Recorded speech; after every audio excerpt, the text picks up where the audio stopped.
Hello everyone, I am Trupti Pandya and today I will be teaching you Element of Account Standard 11 Part 1 Chapter 2 Types of Accounts. Here in a previous lecture we already completed which type of transactions are there. There are internal, external, cash or credit and economic and non-economic transactions. Now let us take first illustration for this first illustration. Here one first transaction is given. Asset purchased for rupees 10,000. We purchased the asset for rupees 10,000. What happened? Here what happened? We paid the 10,000 rupees and received the asset. Means asset comes and cash goes. We paid the cash goes and we received the asset. So what happened? Their monetary value is there. So it is economic transaction. Economic transaction is there. And what happened? Cash is paid against asset. Asset received and cash paid. Means cash paid against asset. Second transaction, asset purchased from Radha for 12,000 on credit. Here, asset purchased but not paid anything. Why? Because credit word is there. Credit word is there. It means on credit we purchase this goods, this asset from Radha. So here what happened? Radha is the giver. Debtor creditors relation arises. Here Radha is our supplier and we purchase the goods. At that time, asset purchased from Radha, here Radha is the creditor. And so creditor debtors relation arises. Asset comes. Economic value is there. But a relation of a debtor creditors arises because on the spot cash payment is not there. Cash comes in our business unit, asset comes in our business unit, but cash payment is not there. On the spot cash payment is not there. Then what happened? Debtors creditors relation arises. Now third, asset sold for rupees 20,000. Asset sold, cash received. So economic value is there. So economic transaction is there. Cash received against the asset because asset sold. So asset goes and cash comes. Cash comes means cash received. Cash received against asset means asset sold. Asset goes and we receive the cash. Asset sold to Mira for rupees 22,000 on credit. Here we asset sold but not receive the cash. Then what happened? Here economic value is there. 22,000 economic value is there. So economic transaction is there.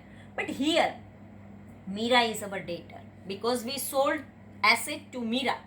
So debtor creditors relation arises. Mira is a debtor and we are creditor. As a trader we are sold the goods on credit. 80,000 paid for wages. There is a economic value is there. 8,000 paid. But here wages are there. Means we paid the labor to our laborer. Means work given by the labor. And so we paid this wages. Wages we paid against the service. We paid the cash against the service. So here what happened? 8,000 paid for wages. Economic value is there. 8,000 rupees economic value is there. But cash paid against service. Labor works and against their works we paid the wages. So this way 9,000 received for rent. Some building building or land we give on a rent, and so every month we received the rent. So 9,000 rupees received rent. Here monetary value is there, so economic transaction is there, and 9,000 cash we received against the service because rent is also service.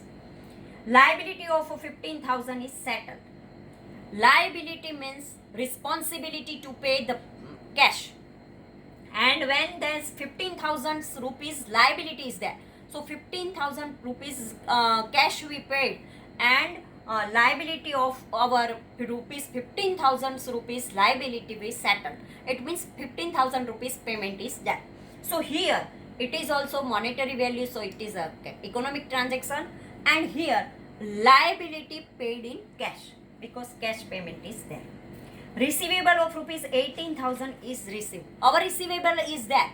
and 18,000 we received. It means receivable is received in cash. Our receivables are there. We received from our debtors, and this type we received the cash against our receivable. An order is received to supply of goods of rupees 10,000. Just to order received, not any economic transaction is occur. Here only order we receive. At that time it is non-economic transaction, it is that. It is neither cash transaction nor establish relation of a debtor or creditor. Here debtor creditor is also not there, and we not receive the cash or not paid the cash. So in this type of a transaction only just we receive the order. We listen this, but not paid anything or not receive anything. At that time it is non-economic transaction. A planning is made to buy one asset. Just a planning is there, not buy. Actual we not buy anything. So just a planning is there. At that time it is non-economic transaction. 11th one, to enhance sale for a discussion, a meeting is arranged with salesman. Here also just we arranged the meeting with a salesman. There is no economic value is there, no debtor creditor arises. So this type of transaction also non-economic transaction.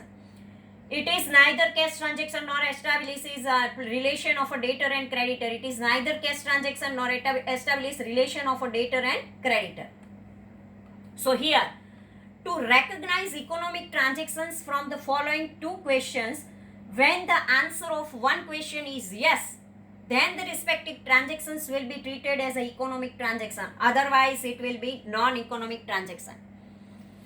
How we find out that it is economic transaction or non-economic transaction? So, two questions you ask. Is there any exchange of cash? First question you ask that here any exchange of cash is there? If yes, then it is economic transaction. Second question you ask, does in this transaction debtor creditors relation arises? If yes, then it is economic transaction. Is there any exchange of cash? Does the relation of debtor and creditor comes into existence? After having recognition of economic and non-economic transaction, the knowledge of the cash and credit transaction is also important. First of all, you find out this is a economic transaction and this is a non-economic transaction. Afterward, you have to find out that it is cash transaction or credit transaction. But for the economic and non-economic transactions, two questions you ask to yourself, that here cash exchange is there? If yes, then it is economic transaction. If cash not exchange, no is there, then second question you ask to yourself, that does the relation of a debtor and creditor arises? If yes, then it is a economic transaction. If in both there is a no, then it is non-economic transaction. So this way, economic and non-economic transactions we have to find out from the given question. Thank you very much.